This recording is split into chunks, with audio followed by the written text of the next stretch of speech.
आज की इस पत्रकार वार्ता में आज मैं आप सभी के समक्ष कल पश्चिम बंगाल में कलकत्ता हाईकोर्ट द्वारा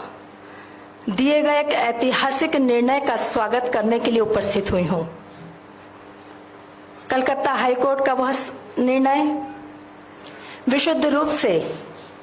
पश्चिम बंगाल के ओबीसी समाज के साथ न केवल न्याय है बल्कि ओबीसी वर्ग के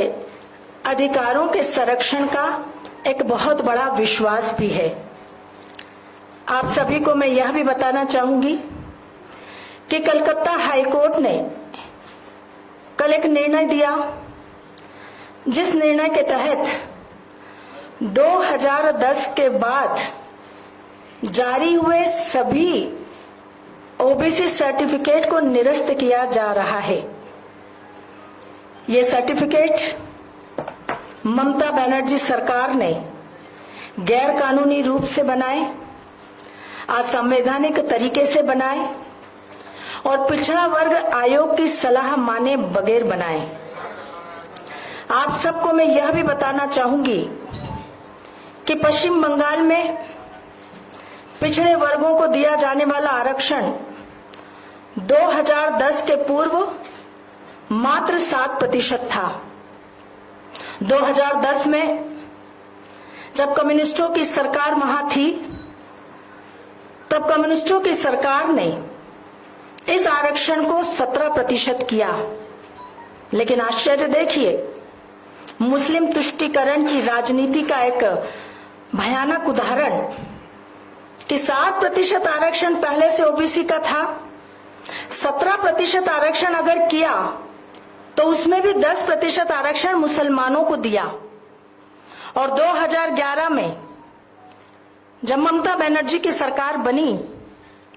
तो वोट बैंक की राजनीति, मुस्लिम तुष्टीकरण की राजनीति को जैसे पंख लग गए। 2012 में ममता बनर्जी की सरकार ने एक नया कानून पास किया और उस कानून के तहत उन्होंने मुस्लिम जाति उपजाति समूहों को ओबीसी वर्ग में शामिल कराया। एनसीबीसी जो हमारा राष्ट्रीय पिछड़ा वर्ग आयोग है, उसके तहत 1993 से 180 जातियां जो पिछड़े वर्ग की थी वो पश्चिम बंगाल में आरक्षण के दायरे के लिए निर्धारित थी। उसके विरुद्ध ममता बनर्जी की सरकार ने 180 जो जातियां उस समय एनसीबीसी ने निर्धारित की थी, गैर कानूनी तरीके से 113 मुस्लिम जातियों को, उपजातियों को, समूहों को ओबीसी का आरक्षण की सूची में शामिल करके ओबीसी का आरक्षण जारी कर दिया। और उसके बाद सिर्फ जारी ही नहीं किया, सूची में शामिल ही नहीं किया, बल्कि पश्चिम बंगाल में 118 मुस्लिम जातियां, उपजातियां और समूहों को ओबीसी का आरक्षण छीनकर आरक्षण देना मुस्लिमों को, उस प्रक्रिया को प्रारंभ कर दिया, जिसके तहत देखते ही देखते पूरे पश्चिम बंगाल में राज्य सरकार की सरकारी नौकरियों में बड़ी संख्या में मुस्लिम वर्गों की नियुक्तियां होने लगी। पिछड़े वर्गों को दी जाने वाली सुविधाओं का लाभ मुस्लिम वर्ग को दिया जाने लगा, जो सीधा सीधा इस देश की ओबीसी आबादी के हकों पर, अधिकारों पर कुठारा घात था। किस प्रकार से मुस्लिम तुष्टीकरण की राजनीति का, वोट बैंक की राजनीति का, वोट जिहाद की राजनीति का यह विभत्स उदाहरण पश्चिम बंगाल में देखने को मिला। पूरे देश ने इसकी भर्त्सना की। ममता बनर्जी सरकार के इस फैसले के विरुद्ध जब एनसीबीसी ने पश्चिम बंगाल सरकार को बार बार इस बात के नोटिस भेजे कि किस आधार पर आपने 118 मुस्लिमों की जाति, उपजाति और समूहों को ओबीसी की सूची में शामिल किया, तो ममता बनर्जी की सरकार ने कोई जवाब नहीं दिया, क्योंकि वो जवाब देने लायक थी ही नहीं। उन्होंने गैर कानूनी तरीके से, असंवैधानिक तरीके से 118 मुस्लिमों की जातियों को ओबीसी की सूची में शामिल करने का काम किया था। यही कारण है कि ओबीसी के इस अधिकारों के हनन के साथ ही इस देश के समस्त ओबीसी वर्गों के मन में इस बात की पूरी तरह से यह बात आ गई थी कि चाहे टीएमसी हो, चाहे कांग्रेस हो, चाहे अन्य राजनीतिक दल, वो हमेशा ओबीसी के अधिकारों पर कुठाराघात कर रहे हैं। और उसके विरुद्ध जब ओबीसी का समर्थक एक शुभचिंतक कोर्ट गया और कोर्ट ने इस विषय में संज्ञान लिया, तो कल कलकत्ता हाई कोर्ट ने ऐतिहासिक फैसला सुनाया। हमें खुशी है इस बात की कि कम से कम कलकत्ता हाई कोर्ट ने इस विषय पर संज्ञान लेते हुए ममता बनर्जी सरकार को आईना दिखाने का काम किया। ममता बनर्जी की सरकार का चाल चरित्र और चेहरा उजागर किया कि किस प्रकार से वो दलित, पिछड़ों और आदिवासियों के आरक्षण में सेंध लगाकर, अधिकारों का हनन कर मुस्लिम वर्ग को आरक्षण देने के लिए संकल्प के साथ काम कर रही है। और दूसरी तरफ आज मुझे आश्चर्य है, आप सबको भी आश्चर्य होना चाहिए ये कहते हुए कि ममता बनर्जी सरकार के अहंकार की पराकाष्ठा देखिए आप,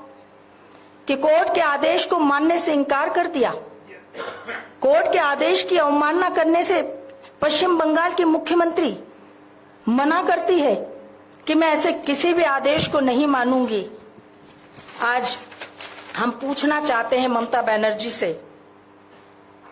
कि वो बताएं कि ये देश उनकी तानाशाही से चलेगा कि बाबा साहब के संविधान से चलेगा। हम पूछना चाहते हैं ममता बनर्जी से कि वो बताएं कि वो किसके इशारे पर लोकतांत्रिक व्यवस्था को शर्मसार कर रही है। हम पूछना चाहते हैं ममता बनर्जी को कि उनको किसकी शय मिली है जिसके आधार पर वो कोर्ट की अवहेलना कर रही है, अवमानना कर रही है। आज पूरे देश के सामने ममता बनर्जी के कृत्य का चरित्र उजागर हो गया। दलित, आदिवासी, ओबीसी भाई बहनों के आरक्षण का भक्षण करना चाहती है कांग्रेस, टीएमसी और इंडी गठबंधन। कांग्रेस और इंडी गठबंधन के नेता ओबीसी आरक्षण छीनकर मुस्लिमों को देकर पिछड़े वर्ग के अधिकारों पर डाका डालने का काम कर रहे हैं। मुझे आज आप सबको यह बताते हुए आश्चर्य हो रहा है कि ममता बनर्जी की सरकार पश्चिम बंगाल में मां, माटी और मानुष के नारे के साथ आई थी, लेकिन आज मुसलमान, मदरसा और माफिया के नारे में बदल गई है। ममता बनर्जी आरक्षण विरोधी बात करके संविधान का अपमान ही नहीं कर रही, बल्कि सामाजिक न्याय को भी तार तार करने का काम कर रही है। आज वास्तव में मैं कहना चाहूंगी कि इनकी वोट बैंक की राजनीति ने, और वोट बैंक में भी विशुद्ध मुस्लिम वोट बैंक की राजनीति ने पूरे पश्चिम बंगाल को तबाह कर दिया। और आज मुझे आपके बीच में यह कहने से भी कोई संकोच नहीं है कि कल कलकत्ता हाईकोर्ट का जो फैसला आया है, वो फैसला सही अर्थों में देश भर के मुस्लिम तुष्टीकरण करने वाले राजनीतिक दलों के मुंह पर एक करारा तमाचा है, जिसकी गूंज आने वाले 4 जून को परिणाम में सुनाई देगी। मैं आप सबको यह भी बताना चाहूंगी कि कांग्रेस ओबीसी विरोधी रही है, यह बात हम लगातार कहते रहे हैं। देश के प्रधानमंत्री जी लगातार इस देश की जनता को अपने हर सभा में आगाह कर रहे हैं कि इस देश में कांग्रेस और कांग्रेस समर्थित दल, इंडी गठबंधन के घटक दल इस देश में ओबीसी, दलित, आदिवासी, पिछड़ों का आरक्षण समाप्त कर मुस्लिमों को आरक्षण देने का काम कर रहे हैं। और किस प्रकार से पिछले दरवाजे से, चाहे वो कर्नाटक हो, तेलंगाना हो, और अब पश्चिम बंगाल में हमने देखा कि जो बीज कांग्रेस ने बोया था उसकी शाखाएं अब राज्यों में फैलती चली जा रही है। इस देश की जनता के सामने ये बहुत बड़ा प्रश्न चिन्ह है। मैं देश की जनता को याद दिलाना चाहूंगी कि एक समय था जब 1909 में, देश की जनता को याद रखना चाहिए कि 1909 में जब देश आजाद भी नहीं हुआ था तब मुसलमानों को पृथक निर्वाचक मंडल का अधिकार दिया गया था, जिसके कारण देश के विभाजन का दंश हमने झेला है। आज फिर वही स्थिति कांग्रेस पार्टी और उनके अलायंस इंडी गठबंधन के घटक दल देश में पैदा कर रहे हैं और वास्तव में आज देश निर्णायक मोड़ में है। हम सबको समझना होगा कि किस प्रकार से इस देश में दलित, पिछड़ों और आदिवासी के आरक्षणों के खत्म करके मुस्लिम समाज को, मुस्लिम वर्ग को आरक्षण दिए जाने का काम लगातार कांग्रेस, टीएमसी और अन्य राजनीतिक दल कर रहे हैं, जिनका चाल चरित्र और चेहरा अब देश के सामने उजागर हो गया है। हमने तो हमेशा से कहा कि कांग्रेस पार्टी ने इस देश में पिछड़ा वर्गों के विरोधी होने का प्रमाण 1951 में ही दे दिया था, जब कालेलकर आयोग की सिफारिशों को लागू करने के बजाय तत्कालीन प्रधानमंत्री जवाहरलाल नेहरू ने उसे ठंडे बस्ते में डाल दिया था। 1953 में कालेलकर आयोग की सिफारिशों को लागू करना चाहिए था, लेकिन उन सिफारिशों को लागू नहीं किया। 24 साल तक वो फाइल धूल खाती रही, लेकिन पंडित जवाहरलाल नेहरू ने सदन के पटलों पर उसकी चर्चा नहीं कराई। 1977 में जब देश में जनता पार्टी की सरकार बनी, तब एक बार फिर ओबीसी को आरक्षण देने की मांग पुरजोर तरीके से उठी, लेकिन उस समय चूंकि 24 वर्ष बीत चुके थे तो यही बात सामने आई कि फिर से सर्वे कराया जाए, क्योंकि परिस्थितियां बहुत कुछ बदल चुकी है। 2 साल तक देश में मंडल आयोग का गठन हुआ। मंडल आयोग ने पूरे देश में घूमकर रिपोर्ट तैयार की, लेकिन देश के ओबीसी वर्ग का दुर्भाग्य देखिए कि 1980 में जब मंडल आयोग की सिफारिशों को लागू किया जाना था, तब जनता पार्टी की सरकार को बर्खास्त करके इस देश में पुनः श्रीमती इंदिरा गांधी की सरकार बन गई और श्रीमती इंदिरा गांधी ने मंडल आयोग की सिफारिशों को फिर ठंडे बस्ते में डाल दिया। 1984 में श्रीमती इंदिरा गांधी की हत्या के बाद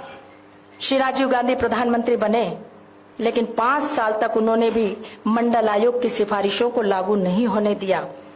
1990 में जब वीपी सिंह की सरकार भारतीय जनता पार्टी के समर्थन से बनी, तब हमने मंडल आयोग की सिफारिशों को लागू करवाया, लेकिन उस समय भी श्री राजीव गांधी ने 1 घंटे तक संसद में ओबीसी के विरुद्ध, ओबीसी आरक्षण के विरुद्ध भाषण दिया था। ये चरित्र कांग्रेस का है, जो कभी ओबीसी को आरक्षण देने के पक्ष में नहीं थी। और आज वही काम कांग्रेस के समर्थन में बाकी राजनीतिक दल कर रहे हैं कि किस प्रकार से इस देश के दलित और पिछड़े और आदिवासियों का आरक्षण समाप्त कर दिया जाए और मुस्लिमों को ज्यादा से ज्यादा आरक्षण मिले। वास्तव में कांग्रेस पार्टी तो हमेशा से कह ही रही थी, डॉक्टर मनमोहन सिंह जी ने भी कहा था कि इस देश के संसाधनों पर सबसे पहला अधिकार माइनॉरिटी का है और माइनॉरिटी में भी मुसलमानों का है। डॉक्टर मनमोहन सिंह जी भूल गए कि माइनॉरिटी में सिख भी आते हैं, जैन भी आते हैं, बौद्ध भी आते हैं, लेकिन उनका मुस्लिम वर्ग से प्रेम जग जाहिर है। किस प्रकार से हमने देखा कि Congress party ST, SC, OBC के अधिकारों पर डाका डालते हुए तुष्टीकरण की प्यासी कांग्रेस की सच्चर कमेटी की रिपोर्ट के माध्यम से गलत बयानबाजी उन्होंने की थी। सच्चर कमेटी की रिपोर्ट ने कहा था कि इस देश में मुसलमानों की हालत दलितों से भी ज्यादा खराब है। सच्चर कमेटी के बारे में आप सबको पता है, मुझे बताने की आवश्यकता नहीं कि किस प्रकार से सच्चर कमेटी ने इस देश के मुसलमानों को आगे बढ़ाने के लिए और इस देश के दलितों का, पिछड़ों का, आदिवासियों का अपमान करने के लिए अपनी रिपोर्ट सौंपी थी, जिस पर कांग्रेस ने बहुत शीघ्र संज्ञान लेकर इस देश में मुस्लिमों का आरक्षण लागू किया था, जिसका सीधा सीधा अर्थ यही है कि कांग्रेस पार्टी और इंडी गठबंधन के सभी घटक दल अब धर्म के आधार पर आरक्षण देने के पक्ष में हैं, जबकि हमारे संविधान में धर्म के आधार पर आरक्षण का कोई प्रावधान है ही नहीं। हम सब ने देखा कि किस प्रकार से कर्नाटक में मुसलमानों को आरक्षण दिया गया, आंध्र प्रदेश में मुसलमानों को आरक्षण दिया गया, धर्म के आधार पर आरक्षण देने का जब कोई प्रावधान नहीं है तो ये गैर कानूनी तरीके से आरक्षण देने की प्रक्रिया इस देश में कांग्रेस, टीएमसी, इंडी गठबंधन के अनेक घटक दलों ने प्रारंभ की है, जिसका हम घोर विरोध करते हैं। ममता बनर्जी ने जिस प्रकार से कल कोर्ट की अवमानना की है, पूरी भारतीय जनता पार्टी पुरजोर विरोध करती है और हमारी सरकार निश्चित रूप से इस बात का संज्ञान भी लेगी कि हाईकोर्ट ने कल जो फैसला दिया है वो पश्चिम बंगाल में लागू किया जाए, उसे सुनिश्चित किया जाए। और इसका विरोध, ममता बनर्जी के बयान का विरोध करने के लिए आज पूरे मध्य प्रदेश का ओबीसी मोर्चा ममता बनर्जी के प्रति धिक्कार कर रहा है, पुतला दहन का कार्यक्रम कर रहा है। आज हम कलकत्ता हाईकोर्ट का स्वागत करते हुए निश्चित रूप से देश के ओबीसी वर्ग को इस बात का विश्वास भी दिलाते हैं कि देश के प्रधानमंत्री जी लगातार इस बात के लिए पूरे देश भर के ओबीसी समाज को आश्वस्त कर चुके हैं कि इस देश में हम हर वर्ग को सबका साथ, सबके विकास के मंत्र पर आगे बढ़ाकर देश की विकास यात्रा को आगे बढ़ाएंगे। लेकिन कभी मुस्लिम तुष्टीकरण की राजनीति नहीं करेंगे, कभी वोट बैंक की राजनीति नहीं करेंगे और वोट बैंक की राजनीति करने वालों को हम करारा जवाब भी देंगे। तो मुझे लगता है कि आज की इस प्रेस वार्ता में निश्चित रूप से आज आप सबके समक्ष कलकत्ता हाईकोर्ट के इस निर्णय का हम बहुत स्वागत करते हैं। मेरी पूरी भारतीय जनता पार्टी इस फैसले का स्वागत करती है और ममता बनर्जी ने जो कोर्ट की अवमानना की, अवहेलना की है, उसकी पुरजोर भर्त्सना भी करती है। बहुत बहुत धन्यवाद माननीय आपका। अब मैं मीडिया के साथियों से अनुरोध करूंगी कि